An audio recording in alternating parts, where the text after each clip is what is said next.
Assalamualaikum warahmatullahi wabarakatuh. Salam sejahtera bagi kita semua.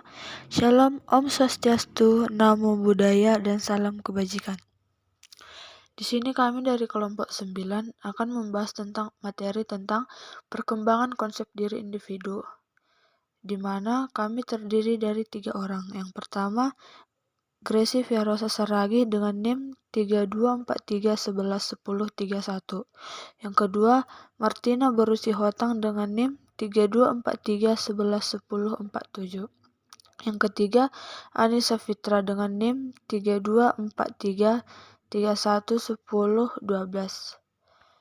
Selanjutnya akan masuk ke pembahasan. Yang pertama adalah pengertian konsep diri remaja. Definisi konsep diri menurut para ahli. Yang pertama, menurut Santrok pada tahun 1996 menggunakan istilah konsep diri mengacu pada evaluasi bidang tertentu dari diri sendiri. Yang kedua, menurut Atwater pada tahun 1987 menyebutkan bahwa konsep diri adalah keseluruhan gambaran diri yang meliputi persepsi seseorang tentang diri, perasaan, keyakinan, dan nilai-nilai yang berhubungan dengan dirinya. Yang ketiga, menurut Burns pada tahun 1982, konsep diri adalah hubungan antara sikap dan keyakinan tentang diri kita sendiri. Yang keempat, menurut Chawagas pada tahun 1983, menjelaskan bahwa konsep diri mencakup seluruh pandangan individu akan dimensi fisiknya, karakteristik pribadinya, motivasinya, kelemahannya, kelebihannya atau kecakapannya, kegagalannya, dan sebagainya. Selanjutnya, dimensi konsep diri. Ada 3. Yang pertama, pengetahuan. Konsep diri ini adalah apa yang kita ketahui tentang diri sendiri, atau penjelasan dari siapa saya yang akan memberi gambaran tentang diri saya. Yang kedua adalah harapan, yang dimana dimensi harapan atau diri yang dicita-citakan di masa depan. Ketika kita mempunyai sejumlah pandangan tentang siapa kita sebenarnya, pada saat yang sama kita juga mempunyai sejumlah pandangan lain tentang kemungkinan menjadi apa kita di masa mendatang. Yang ketiga adalah penilaian, yang dimana kita terhadap diri kita sendiri. Penilaian diri sendiri merupakan pandangan kita tentang harga atau kewajaran kita sebagai pribadi. Selanjutnya adalah faktor yang mempengaruhi konsep remaja. Yang pertama, usia kematangan. Remaja yang matang lebih awal yang diperlukan seperti orang yang hampir dewasa, mengembangkan konsep diri yang menyenangkan sehingga dapat menyesuaikan diri dengan baik. Remaja yang matang terlambat yang diperlukan seperti anak-anak merasa salah dimengerti dan bernasib kurang baik sehingga cenderung berperilaku kurang dapat menyesuaikan diri. Yang kedua, penampilan diri. Penampilan diri yang berbeda membuat remaja merasa rendah diri, meskipun perbedaan yang menambah daya tarik fisik. Tiap cacat fisik merupakan sumber yang memalukan dan mengakibatkan perasaan rendah diri. Sebaliknya, daya tarik fisik dapat menimbulkan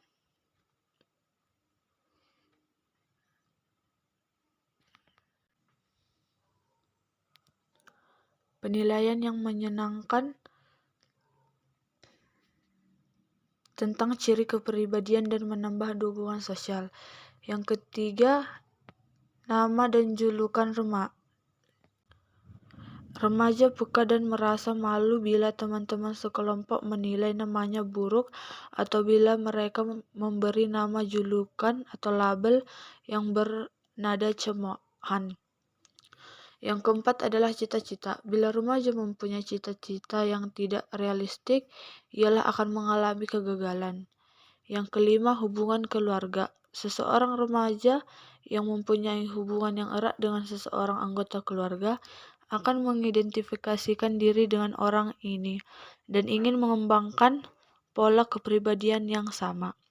Bila tokoh ini sesama jenis, remaja akan tertolong untuk mengembangkan konsep diri yang layak untuk jenis seksnya. Yang keenam adalah teman-teman sebaya. Teman-teman sebaya mempengaruhi pola kepribadian remaja dalam dua cara. Pertama, konsep diri remaja merupakan cerminan dari anggapan tentang konsep teman-teman tentang dirinya. Dan yang kedua, ia berada dalam tekanan untuk mengembangkan ciri-ciri kepribadian yang diakui oleh kelompok. Yang ketujuh, kreativitas. Remaja yang semasa kanak-kanak didorong agar kreatif dalam bermain dan dalam tugas-tugas akademis, mengembangkan perasaan individualitas dan identitas yang memberi pengaruh yang baik pada konsep dirinya. Sebaliknya, remaja yang sejak awal masa kanak-kanak didorong untuk mengikuti pola yang sudah diakui akan kurang mempunyai perasaan, identitas, dan individualitas. Selanjutnya adalah perkembangan konsep diri remaja. Konsep diri terbentuk melalui proses belajar yang berlangsung sejak masa pertumbuhan hingga dewasa. Lingkungan, pengalaman, dan pola asuh orang tua turut memberikan pengaruh yang signifikan terhadap pembentukan konsep diri seseorang. Sikap dan respon orang tua serta lingkungan akan menjadi bahan informasi bagi anak-anak untuk menilai siapa dirinya. Anak-anak yang tumbuh dan dibesarkan dalam pola asuh yang keliru atau negatif, seperti perilaku orang tua yang suka memukul, mengabaikan, kurang memberikan kasih sayang, melecehkan, menghina, tidak berlaku adil, ditambah dengan lingkungan yang kurang mendukung, cenderung mempunyai konsep diri yang negatif. Selanjutnya adalah konsep diri dan prestasi belajar. Konsep diri dan prestasi belajar mempunyai hubungan yang erat. Naylor dalam Syarif 2015 mengemukakan bahwa banyak penelitian yang membuktikan hubungan positif yang kuat antara konsep diri dengan prestasi belajar di sekolah. Siswa yang memiliki konsep diri positif memperlihatkan prestasi belajar yang baik di sekolah, atau siswa yang berprestasi tinggi di sekolah memiliki penilaian diri tinggi serta menunjukkan hubungan antar pribadi yang positif pula.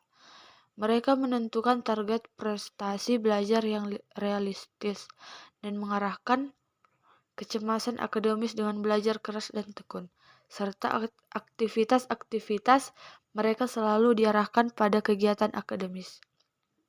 Mereka juga memperlihatkan kemandirian dalam belajar, sehingga tidak tergantung pada guru semata. Selanjutnya adalah faktor-faktor penghambat perkembangan konsep diri. Yang pertama, kritik diri yang berlebihan. Kecenderungan untuk terlalu keras menghakimi diri sendiri dan selalu fokus pada kekurangan. Yang kedua, lingkungan yang tidak mendukung. Situasi di mana seseorang sering mendapat kritik negatif, bullying, atau kurang mendapat dukungan emosional dari orang-orang terdekat. Yang ketiga, pengalaman masa lalu yang traumatis. Kejadian menyakitkan di masa lalu yang belum teratasi dengan baik dan mempengaruhi cara pandang terhadap diri. Yang keempat, perbandingan sosial yang tidak sehat. Kebiasaan membandingkan diri secara berlebihan dengan orang lain, terutama melalui media sosial. Yang kelima, pola pikir yang kaku. Keyakinan-keyakinan yang tidak fleksibel tentang diri sendiri seperti saya tidak akan pernah bisa atau saya selalu gagal. Yang keenam, kurangnya pengenalan diri. Tidak memahami dengan baik kekuatan, kelemahan, nilai-nilai, dan tujuan pribadi. Yang ketujuh, ketergantungan berlebihan pada penilaian orang lain. Terlalu mementingkan pendapat orang lain dalam menilai diri sendiri. Selanjutnya, cara mengatasi hambatan perkembangan konsep diri. Yang pertama, mengembangkan kesadaran diri melalui refleksi dan introspeksi. Yang kedua, belajar menerima diri dengan lebih baik. Yang ketiga, mencari dukungan dari lingkungan yang positif. Yang keempat, mengubah pola pikir negatif menjadi lebih realistis. Yang kelima, fokus pada pengembangan diri daripada membandingkan dengan orang lain. Yang ketujuh, mencari bantuan profesional jika diperlukan. Sekian materi yang dapat kami sampaikan dari kelompok 9.